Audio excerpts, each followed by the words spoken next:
Hello and welcome back to episode 12 of the Font Forecast. My name is Mike Owens. That man there is Rob Font, and we are back to give you this weekend's preview of the action in the UFC. Rob, how are you, my man? I'm great. I'm great, man. How you doing?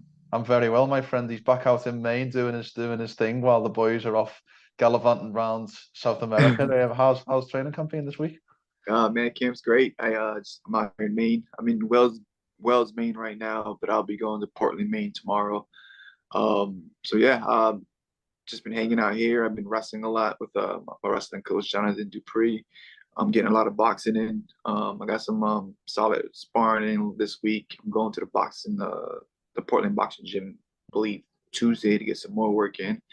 And yeah, just the boys are in Colombia. They're getting some some procedures done and should hopefully fix Tyson's neck. And Cal obviously has a hand issue and some knee issues. So they're going out there getting that stem cell and seeing how it works, how it helps out, and hopefully everything goes smooth. And they're like the test dummies. They get it done, and if it works out, I'll jump out there myself.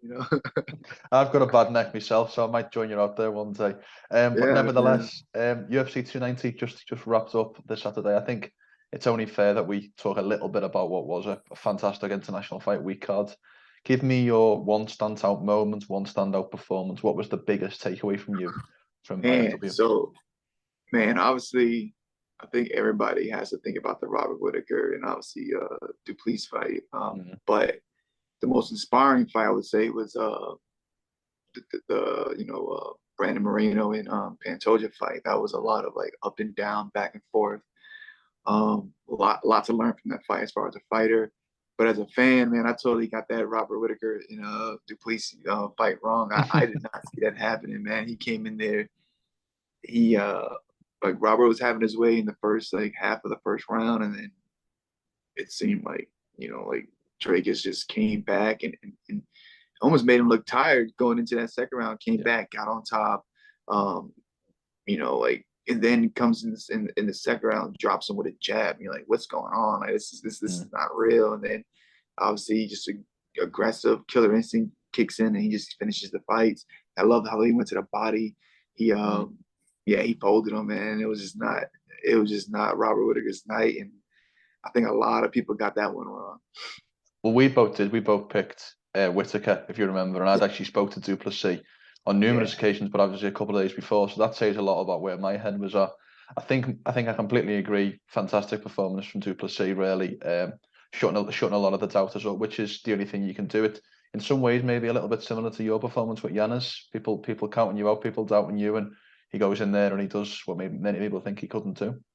Yeah. Yeah. He gets in there, he gets the job done, and now you're not even thinking about the Strickland Izzy fight no more. All you can think about now is obviously the Izzy, and obviously it helps because he was right there. They had a little moment in the cage, and I'm excited for that fight. Bring it back to they're going to bring it back. They're talking about bringing it to New Zealand. I mean, Australia, right? Well, the Australia pay-per-view is 9 weeks, so it's whether Drickus can turn that around and get into his what is a quite a short camp, isn't it, for your world title fight? It's not ideal, Not, is it? But I suppose if the call comes, the UFC can sometimes be like, yeah, if you not don't take the first ideal. call, you might get put to the back of the line sometimes, and it might be Strickland for all because Strickland, we know his Right. game is anything. So Yeah, yeah, it's not ideal. But opportunity calls, you got to jump on it. And obviously, he didn't get. It didn't seem like he took too much damage in his last fight, and hopefully, he's not dealing with any nagging injury. So technically, he could do it. You would want probably for a title fight, you probably want a little bit more, especially a high level, fighter like Izzy. You don't want to like really lock in, but man, like he's on fire. Let the momentum keep going. It's like you're hot. Just keep flowing, and man, like I'm in, man. He has me believing, like, hey, he might be able to kind of like get this job mhm. done because I was not believing. I thought Robert was going to walk away with it for a pretty easy decision. Not happening. 100%. I'm going to go with Robbie Lawler very quickly. Robbie Lawler was a guy who I know he had a much longer career, but when I started in watching MMA 2015, 2016, I remember one of the first fights I ever watched was Robbie Lawler versus Carlos Condit, which to this day is probably my favorite fight of all time. I know the McDonald fight is more dramatic with the blood, but Carlos Condit, Robbie Lawler is a fantastic fight. Yeah. And you know, being a fan who was probably late to Robbie Lawler's career and having to go back and watch the catalogue, he's just given us so many memories. He's the reason why you tune in to watch MMA is for people like him for moments like that. So shout out to Robbie Lawler and congrats on a fantastic career and an even better win. Great career, best way to you can't write a perfect way to going out, man. He went in there, got the job done. Crazy highlight reel, in the cage. You saw the emotion; it was awesome. And like you said, man, like you got to pick through either the Rory McDonald or Carlos Condit fight. Which one's the better one? It's like he has two of them. Like it's like that crazy of caliber of a fighter and how he puts on great fights and he's a great dude, man. He seems real chill. He's like I met him a couple times. He's just like all about fighting. He doesn't care about the social media. He doesn't care about the media. He doesn't care about becoming a star. He just wants to get his hand raised and fuck people up, So it's awesome to see him go out the way he did, Yeah, 100%. Well, we move away from the T-Mobile and we move back to the Apex for this week. We've got women's bantamweights in action, top 10. Holly Holm, ranked number 3 versus Marya Bueno Silva, ranked number 10. Holly Holm coming in at 41 years of age on a 1-fight win streak over Yana Kunitskaya. Marya Bueno Silva, I think she had an initial rocky road. I think a loss to Manon Fiorot, but now she's on a 3-fight win streak. So, first of all, number 3 versus number 10. It's very similar to you and Yanez in terms of Silva getting that shot. What do you kind of make of the matchmaking and the actual fight itself? You gotta give the young guys the shot. You gotta give them the opportunity. Holly's been around for a while. And you gotta keep the division moving, and these are the opportunities for the young guys that you gotta take advantage. And I think Silva can take advantage of this one, man. She's sharp. She's on a 3-fight win streak. I love the way she digs to the body with her hooks. She'll teep the body.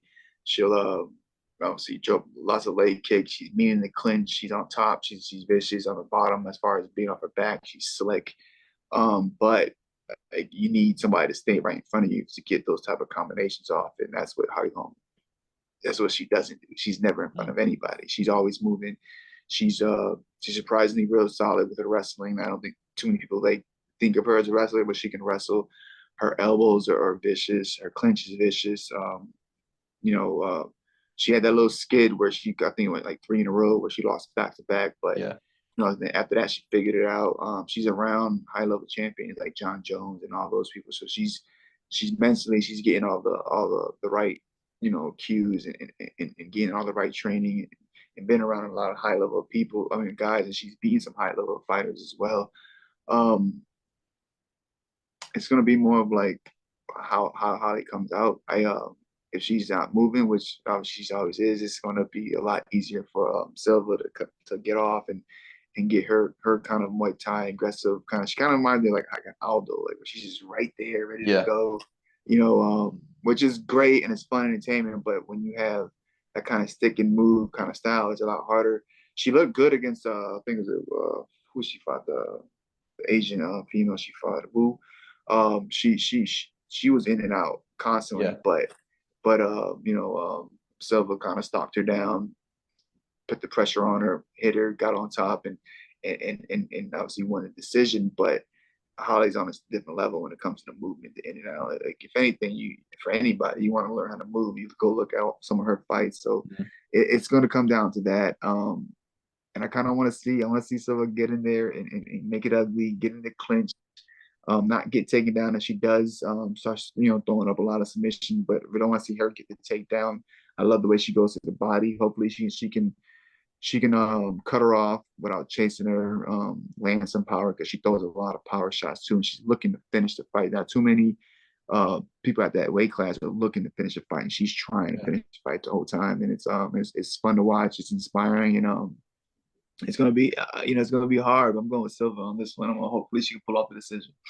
I think it's one of those fights where it depends on 2 things. It depends on how much has Holly Holm got left in the tank at 41, because I think a prime Holly Holm would beat this version of Bueno Silva. But how good is Bueno Silva? We haven't actually seen her prime yet, I don't believe. I think we've only seen it up to a certain point. So it's one of those fights where it's how much has Holly's level decreased and how much can Bueno increase what she's already shown us. I completely agree with what you said there, though. I think Holly Holm, for me, doesn't seem to come in this shout, but I think she's got some of the best footwork in the UFC. I think she doesn't seem to be mentioned in those conversations, but her footwork and her distance management is some of the best in the business. She's never. You mentioned that 3-fight losing streak, which is completely correct. But in this last kind of 2 to 3 year period, she's kind of won one, lost one. I think she lost two previous before this one, so she's always been there or thereabouts, and is still at number 3 in the world. I think we're gonna win on Saturday night. I think Holly Holm will get a vacant bantamweight title shot maybe against Juliana Pena. I'm predicting her to do so.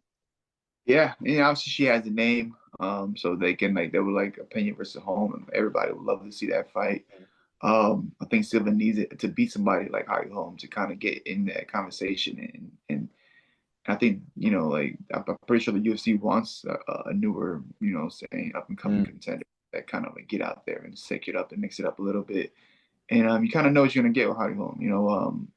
I think when you get to that point, like you want to see fighters switch it up. You want to see more fights. You want to see more of her knocking out Ronda Rousey. You want to see those finishes, and then once you start kind of like you're winning when you're just winning because you're outclassing people, but then like you're going up and down, but then if you're not finishing, it's kind of like, all right, like what's going on? So I think, and Silva finishes. She finishes fight. She'll finish it standing. She'll finish it off her back, and I think like as far as the entertainment side of it, I think you want to see Silva win as the martial arts and the technician and the student of the game. You know what I'm saying? You can see why Holly Holm wins. You see how disciplined she is. You see how like she sticks to a game plan when she does win, but it also can be kind of boring at times too. So it's like it's more of like how do you want to take this as a guy sitting on the couch being a fan or obviously as a student. And as a fan, saying Silva, I'm going all day, but then as a student, you can see why Holly Holm is so dominant. It is difficult, some of these fights where you've got a fan favorite, and Holly Holm has been a fan favorite probably since the Rousey knockout, and that's why she's got so many main events, so many vacant title opportunities. When you see someone like that fighter, an up and comer like Silva, who doesn't have the biggest name, this is Silva's biggest fight of her career by far. I think it's always an interesting dynamic because it's very difficult to sometimes dissect these fights because you've got the star power coming into play a little bit. What you're saying there about Holly Holm, student of the game, it can be difficult to assess these fights. With that being said, of what I've seen recently of Holly Holm, I do think she'll have enough to get, as you mentioned there, maybe a boring decision, maybe a fight where she slows the pace down a little bit, but I do think she'll have enough to pick up enough rounds and get over the line against Bueno Silva. All right, here you go. You heard it first. Silva wins. You shout it out to me. Holly wins. That's your boy Mikey, man. It is also very interesting when you've got top ranked contenders in a division with a vacant title, because I imagine with the noise that Juliana Pena is making, she will be one half of that vacant title fight. Whether it's Raquel Pennington, who I believe is on a 4, if not 5 fight win streak, whether it be Holly Holm because of the star power, or maybe even Bueno Silva if she goes out there. And I think that's the thing with Bueno Silva, is she needs a statement win. She can't win a split decision 48-47 in Holm's favour one way. She needs a finish and to go that this is my time, essentially. Yeah. A finish in beating a veteran with a name like Holly Holm is going to be huge for her. 100%. Next fight I'd like to talk about is Walt Harris's return. So Walt Harris, obviously, a very sad story in the beginning of the pandemic, losing his daughter. Since then, he went on a 3-fight losing streak and hasn't been in the action for about 2 years. He's coming in against Josh Parisian, who in his UFC run is 3-3. He's literally alternated win-loss throughout his UFC career. So it's very much an interesting fight in terms of seeing where Walt's at. Walt was someone who, if you remember, in that pandemic run had Alistair Overeem on very wobbly legs at one point, so it'll be interesting to see what Walt Harris has got left on Saturday night. Yeah, man, it's obviously a sad story. I've actually trained with Walt. He's a cool dude, man. I've spent like maybe 2 weeks out in ATT with him, and he was out there as well. Awesome dude, real laid back, hilarious. Spent a lot of time with him in Vegas as well. It's like often like when I'm out there, he's always out there too. But great dude, funny guy. Obviously, sad story. Athletic as hell, man. Explosive. can hit, he really puts his punches together and finishes with kicks, or starts with kicks then finishes with punches. In the clinch, he's great. He had Alistair hurt. Anybody. I think anybody in that first round has to be careful. The one that hit on him is that he gasses out too quick. His obviously you take him down. He's not like the slick is off his back, and him working to get up, he does get tired. He's definitely gonna be the more athletic than Josh. I think he's gonna be a lot sharper, a lot more explosive.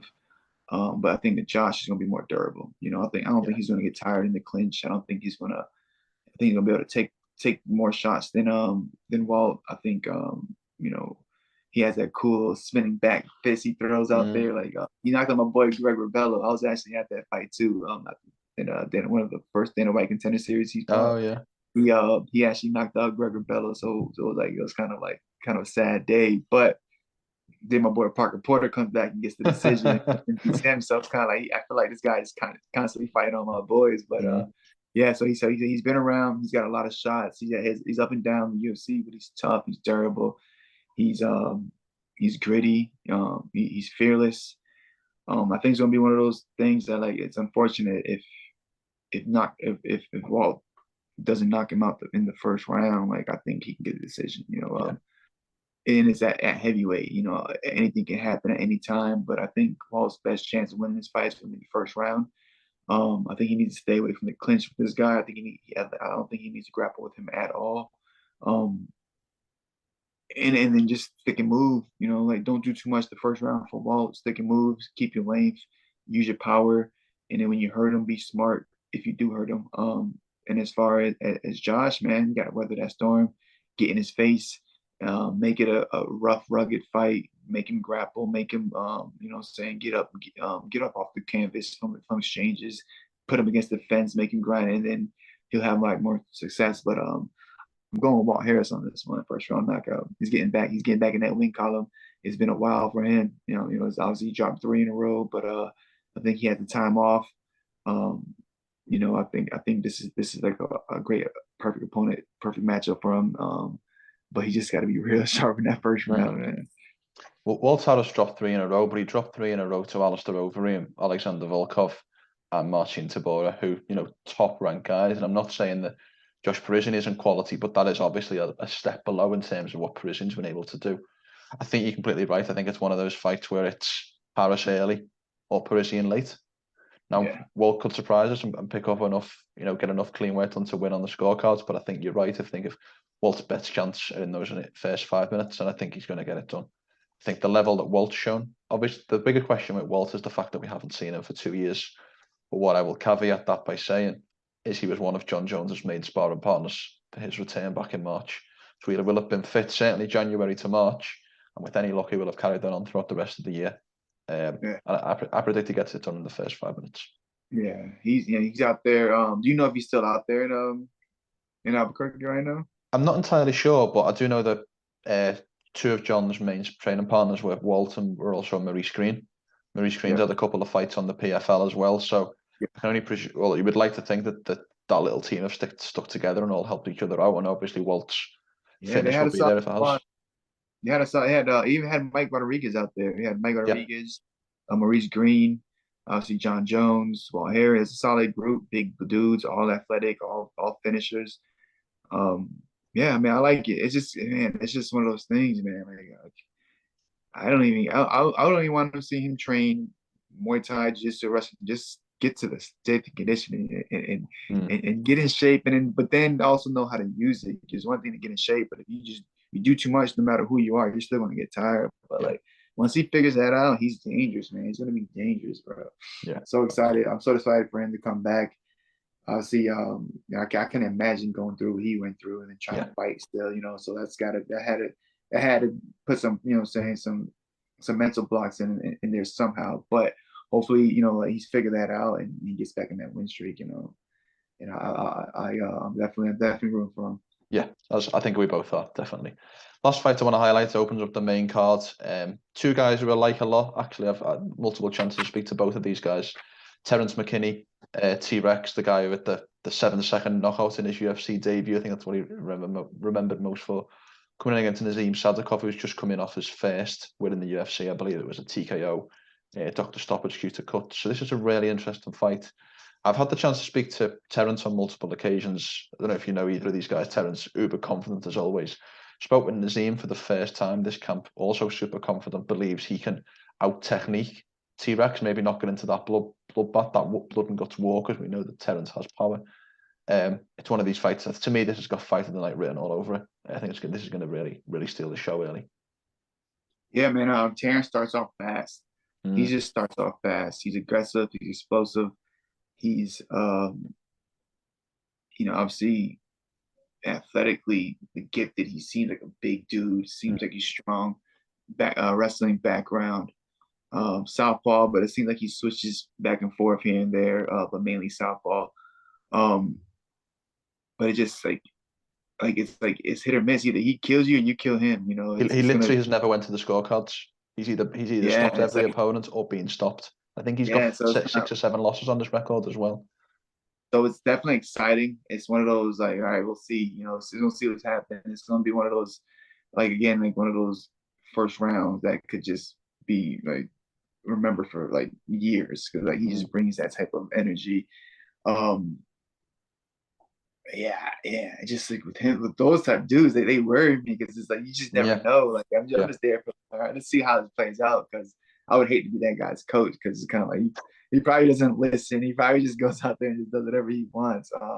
Nazim seems a little more polished. He seems a little more polished. He doesn't seem as explosive, but he doesn't also seem like he keeps his chin up the way Terrance does. Terrance is kind of like this the whole time, chin up, ready to throw, not afraid to throw, but it's tuck that chin, man, because he'll just go, but chin's maybe too unafraid to throw at times, if you know what I mean. Yeah, a little bit too reckless. Pulling out. So it's hard. It's hard to be 100%. If I'm putting money on him, or I'm betting, to be 100% confident, because it's 50-50. His chin's kind of up in the air, and obviously you got Nazim. He seems a little more polished. Not that much experience as far as UFC experience, but he had that win on the Dana White Contender Series, which he looked great. He's training with Ray Longo. Ray Longo has a bunch of champions underneath him. Obviously, which Matt Favola. You got Aljamain Sterling. All those guys. That whole room he has it's you're only going to get better. Yeah. He looked real good in his debut as well. Obviously it was back and forth until the third round when the doctor stopped it with the cut. He was looking sharp. This is a hard one for you to pick. I think it's going to be, like I said, it's one of those fight of the nights. It's flying under the radar. I think it's going to be how much can Nazim weather in the first round, and how technical can Terrance be without taking too much damage. I think he's still going to be explosive. He's going to bring that pressure. He's going to come forward. He's going to throw big shots, big knees, throw big kicks. I think if he can still kind of do that, but mixing the wrestling, mixing the up and down levels, mixing the up and down pressure, he can have Nazim thinking a little bit more. But if he doesn't and just goes, I think Nazim weathers it out, and then technically picks him apart and gets a decision. So I'm going Nazim 3-round decision. I completely agree. I think it is. It's very difficult to have any faith in Terrance McKinney, because he's shown us so much ability. But when you've got that kill or be killed style, as much as he has, because he's got a kill or be killed style, but right the way. He's not like Justin Gaethje, who's gone to a decision win or loss in a couple of his fights. He's literally never hit the final bell. It does inspire a little bit of fear when you're trying to pick for him. But having said that, he has shown so much. He's shown real power and real skill in both the hands, but also in the knees and the kicks as well. As you mentioned, he's got, when you hear that Muay Thai, the art of 8 limbs, it's kind of reminds me of Terrance McKinney, because he's keen to have power from every single shot that he throws. The trouble is as you alluded to there with Nazim, in Terrance's 2 losses in the UFC, the Drew Dober loss and the Bonfim loss the last time out, both guys had to weather a storm and then come back and stopped Terrance. I'm going to side with Terrance McKinney on this one. I think he's going to get it done in the first round. I think Terrance McKinney is going to go out there. I think he might be similar to a Josh Parisian, a guy who wins one, loses one, wins one, loses one, but puts on an entertaining career. And when it's all said and done, people go back and watch Terrance McKinney's highlights on Fight Pass forevermore. I think, but I do think he's going to get back on the track. I think Sadykhov's a very tough opponent, not a name that too many people know. But I'm riding with Terrance McKinney for the first round KO. I like it. I like it. I like the pick. I get it, especially the way he brings it, man. I love the attitude too. I like the way because like you can't. What's hard is you can't teach that to most people, man. You got like you gotta kind of pull back a little bit. Some people gotta kind of push a little bit more. With him, he has that, and he's not afraid to obviously lose, but like this like, but he's also not afraid to win.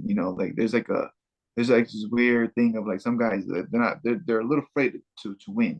Like and he has none of that. He has none of that. He's all in.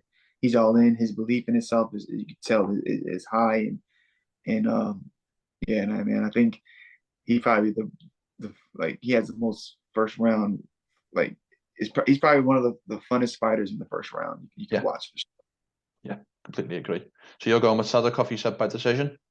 Yes, sir. Interesting. Couple of differences in picks today, which is always interesting. It's always interesting to look back and see who got them right. I don't think we're keeping a leaderboard as we said we once were, but maybe we can tally them up and see who wins. Go back. Once I get a real lead, I'll go back and tally. Oh, I'm sure you will. I'm sure you will. There you have it. There's your preview for this weekend's action MMA, and we also sprinkled in a little bit of a review of UFC 290, some of the best bits. As always, if you've made it this far, please make sure to like, share, and subscribe to this podcast. And Rob, I'll hand over to you for the final word, my man. Again, thanks you guys for staying tuned with us. We'll keep you guys updated. Training camp for me is going great. Mikey Owens going to be out here soon. So yeah, man, this is a great camp so far. And please like, subscribe, and share, and stay tuned for more.